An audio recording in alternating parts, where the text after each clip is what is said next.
What's up, BoobTube? Josh here today, and it's been a hot minute, but we're gonna work on the truck. So let's dig into it.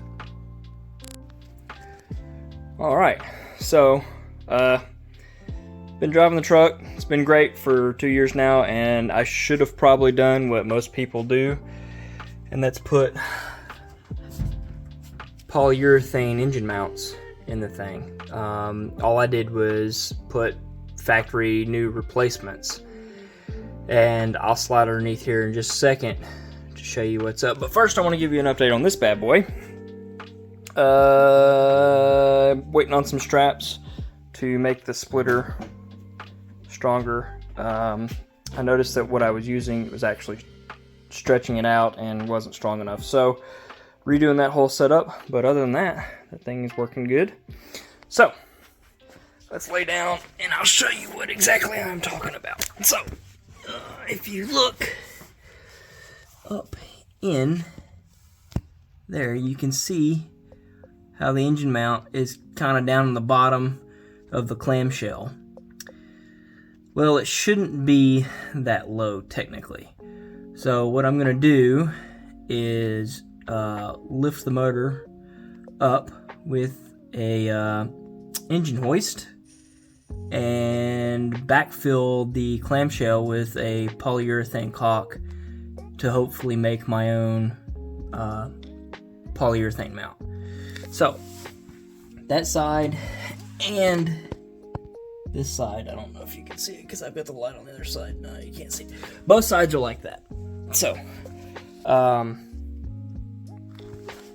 it's not really a problem per se. Like, I don't have any issues with the motor with it doing that, except now that it's got slicks on the back of it, on the back of the truck, it has enough traction and hookup that it will actually rotate the motor enough to where it puts the transmission in neutral.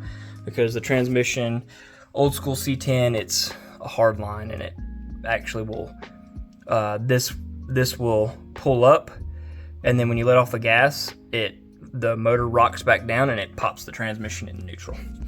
So that's no-go. So that's what we're going to fix today. My supplies on my disaster of a table is this Loctite stuff. It's roof flashing, but it's polyurethane. So that should solidify up just like a poly mount, and then it's kind of tight to get that in there. So I'm going to take some clear hose, trim, I don't know, like 2 feet off of this, stick it down in there, and fill it up with this. So, let me get set up. Alright, so, as you can see, down in there, there's a gap underneath the engine mount now. Move my finger out of the way so it focuses on it. And that's my problem that I'm having, is it's moving probably more than that when it actually gets into boost. But let's talk about this stuff. The only downfall to this stuff that I have found so far is cure time is 7 days. Don't think that's gonna sit like that for 7 days. I just jacked it up by the front pulley. So yeah, I'm gonna figure out what length hose I need, and we'll go from there.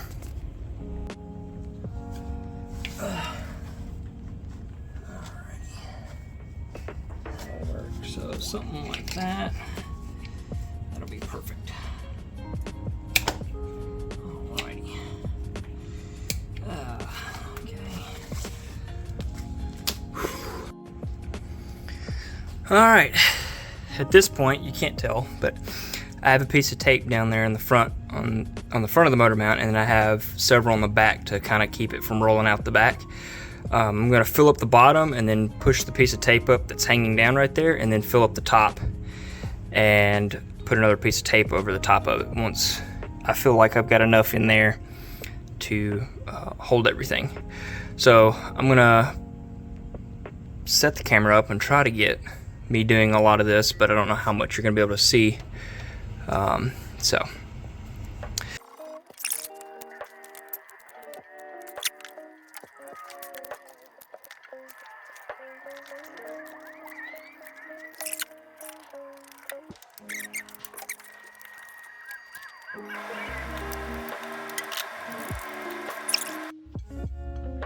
Alright, so got about as much as I can down in there, both front and back.